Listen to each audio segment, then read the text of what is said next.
Hello everyone, NCERT गणित कक्षा 11वीं में आपका स्वागत है। तो इसी क्रम में आज हम प्रश्नावली 5C का प्रश्न क्रमांक पहला सॉल्व कर रहे हैं, जिसके पार्ट 3 हमने पहले ही सॉल्व कर लिए हैं। तो आज हम इसका पार्ट चौथा सॉल्व करेंगे। तो इसे भी हमें ध्रुवीय रूप निकालना है, यानी कि इसका भी हमें ध्रुवीय रूप ही निकालना है। तो चलिए कैसे। तो ये हमें समस्या संख्या 3 - के 4i दी गई है। तो इसे हम बराबर z मान लेते हैं, क्योंकि z समस्या संख्या को हम z से प्रदर्शित करते हैं। तो आपको अभी तो प्लस वाली संख्याएं दी गई थी, तो अब ये हमें किस में दी गई है, माइनस में। और हमने शायद एक माइनस वाला पहले ही सॉल्व कर लिया है। तो आपको इससे माइनस देख के इसमें आपको घबराना नहीं है बिल्कुल भी। तो आपको बस केवल फॉर्मूले का प्रयोग करना है। चलिए लिख लेते हैं। तो यानी कि फॉर्मूला हमारा जो दिया गया है वो इस प्रकार है कि सममित संख्या z बराबर r bracket cos theta plus i sin theta. तो इस z के स्थान पे हम इस z का मान रख देते हैं। तो सबसे पहले हम हल लिख लेते हैं, उसके बाद तो हम लिखेंगे हल। उसके बाद 3 - के 4i बराबर z दिया गया है। तो अब हम इस z के स्थान पे लिख देते हैं, या आप पहले एक बार फार्मूला लिख लीजिए। तो फार्मूला लिखेंगे सम्मिश्र संख्या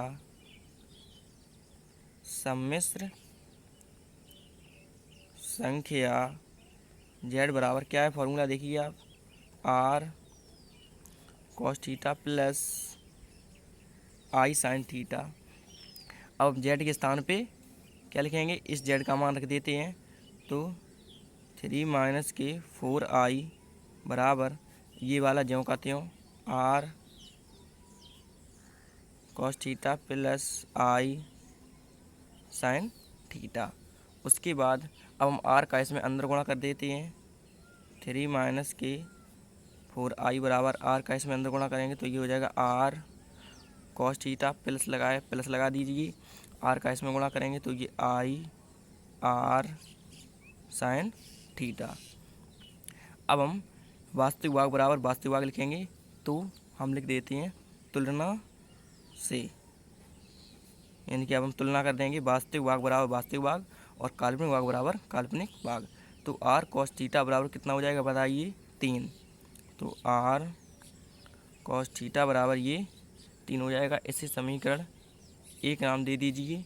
और ये भी समझ लीजिए कि ये जो समस्या संख्या हमारी दी गई थी 3 - के 4i, इसका ये ध्रुवीय रूप अभी क्लियर तो है नहीं।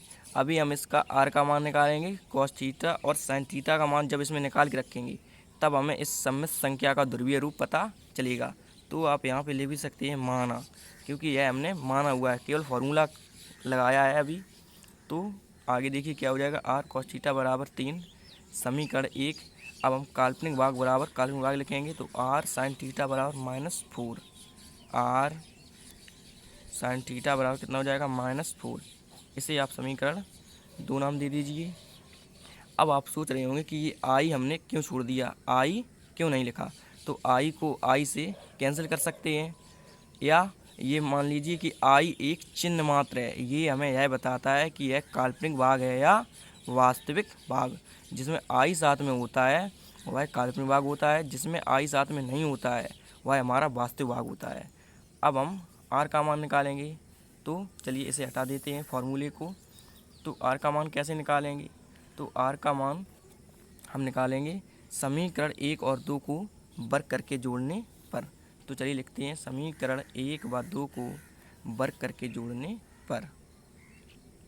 तो हमने लिखा समीकरण 1 व 2 को वर्ग करके जोड़ने पर। चलिए वर्ग कर देते हैं। तो LHS का LHS में जोड़ेंगे और RHS को RHS में जोड़ेंगे। लेफ्ट हैंड साइड में, राइट हैंड साइड में। लेकिन क्या करेंगे, वर्ग करके। तो r² का वर्ग और cos² थीटा का वर्ग हो जाएगा। तो r² क्या हो जाएगा, cos² थीटा और प्लस किस में जोड़ेंगे, LHS को LHS में, लेकिन वर्ग करके। तो r² sin² थीटा हो जाएगा। ये r² sin² थीटा बराबर, अब LHS को LHS में तो 3 का वर्ग प्लस, क्योंकि जोड़ना है, और ये -4 का वर्ग, -4 का वर्ग।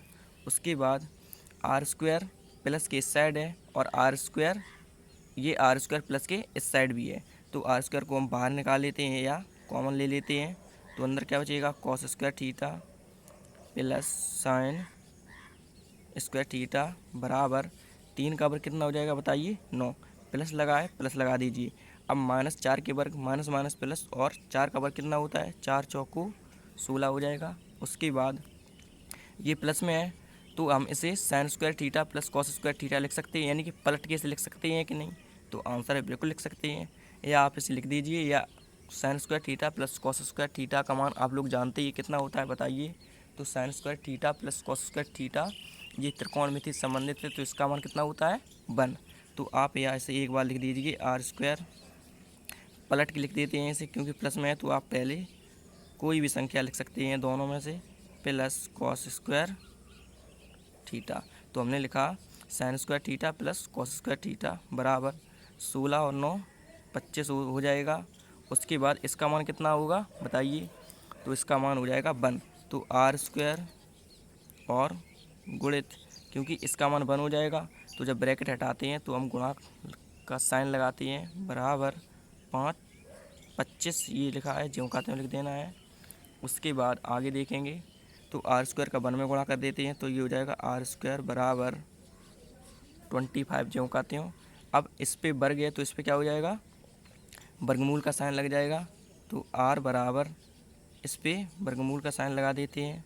तो अब हम इसका वर्गमूल ले लेते हैं, तो कितना हो जाएगा, आर बराबर 5। तो आर का मान हम लोगों ने कितना निकाल लिया है, 5, जिसे हम क्या बोलते हैं, मापांक भी बोलते हैं, आपको ध्यान रखना है।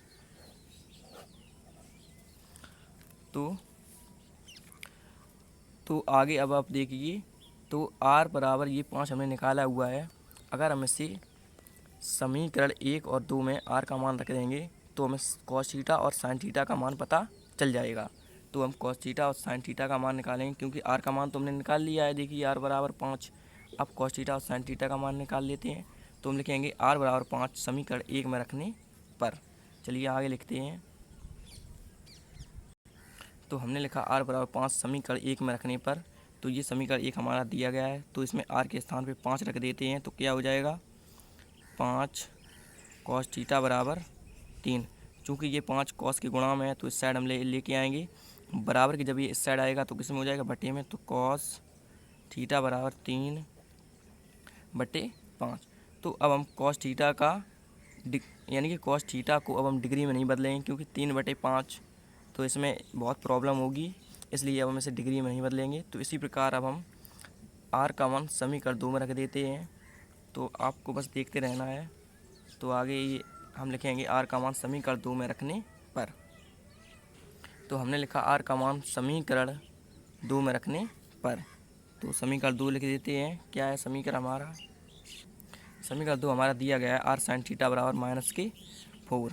तो आर का मान, यानी कि आर का मान कितना है देख लीजिए आप, आर बराबर 5, तो लिख देते हैं 5, आर के स्थान पे कितना लिखेंगे 5, और ये साइन थीटा बराबर -4 ज्यों का त्यों।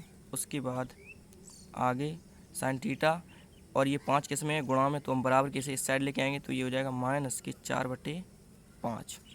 तो साइन थीटा और कॉस थीटा के मान ये हमने निकाल लिए हैं, तो इन्हें हम डिग्री में कन्वर्ट नहीं करेंगे। तो अगर हम साइन थीटा और कॉस थीटा से अगर हम tan का मान निकालना चाहें, तो फिर कैसे निकालेंगे, तो tan थीटा बराबर होता है साइन थीटा बटे कॉस थीटा। चलिए लिख देते हैं।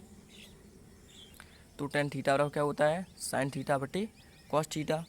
तो tan थीटा बराबर, अब साइन थीटा का मान रख देते हैं और कॉस थीटा का मान रख देते हैं, तो हमने जो निकाला हुआ है, चलिए देख लेते हैं क्या निकाला हुआ है। साइन थीटा का मान हम लोगों ने निकाला हुआ है, साइन थीटा बराबर -4/5। पहले ये आपको इसमें बराबर लगाना है, बराबर -4/5, क्योंकि ये माइनस ज्यों का त्यों और बराबर भी ज्यों का त्यों लगाना है। तो साइन थीटा का मान कितना है, -4/5, और कॉस थीटा का मान है 3/5। चलिए लिख लेते हैं। तो ये साइन थीटा और कॉस थीटा का मान हमने रख लिए हैं, क्योंकि साइन थीटा का मान दिया गया था -4/5 और कॉस थीटा का मान दिया गया था 3/5।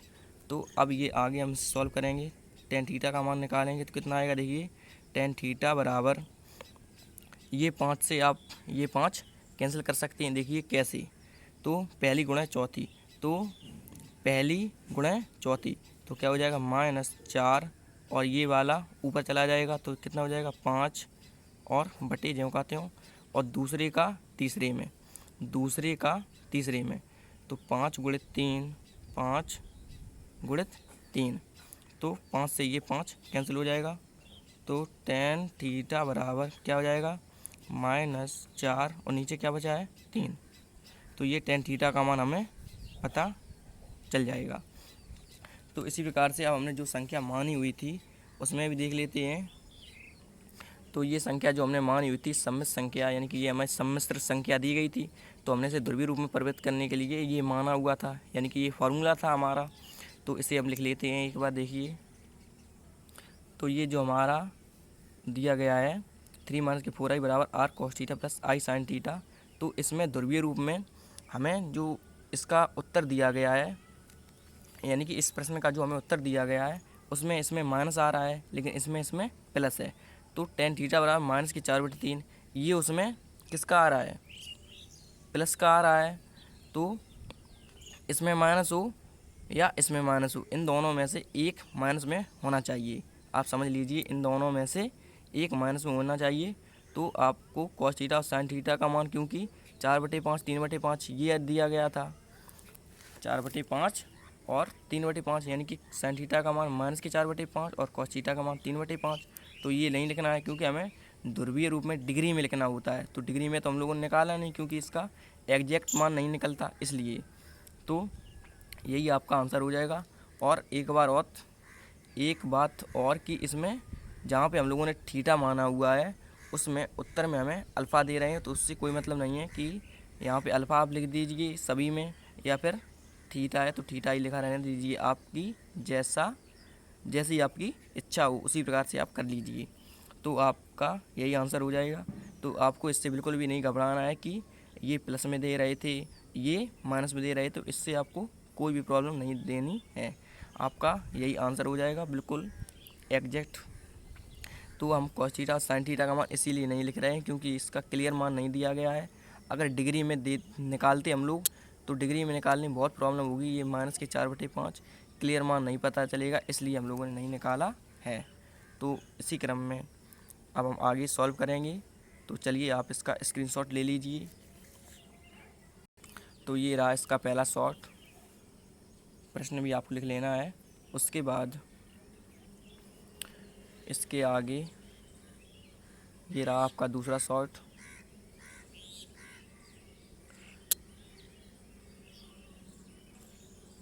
उसके बाद आगे ये रहा आपका तीसरा शॉट, उसके बाद ये रहा आपका लास्ट शॉट। तो आपको बिल्कुल भी टेंशन नहीं लेनी है प्लस माइनस में, तो इससे कोई प्रॉब्लम नहीं है। हमने आपको बता दिया है कि ये वाला माइनस यहाँ आ गया है और कुछ भी प्रॉब्लम नहीं है। तो बस आपको ऐसे ही सॉल्व करना है और ऐसे ही आप पढ़ते रहिए। तो इसी क्रम में अब हम आगे सॉल्व करेंगे। Thank you.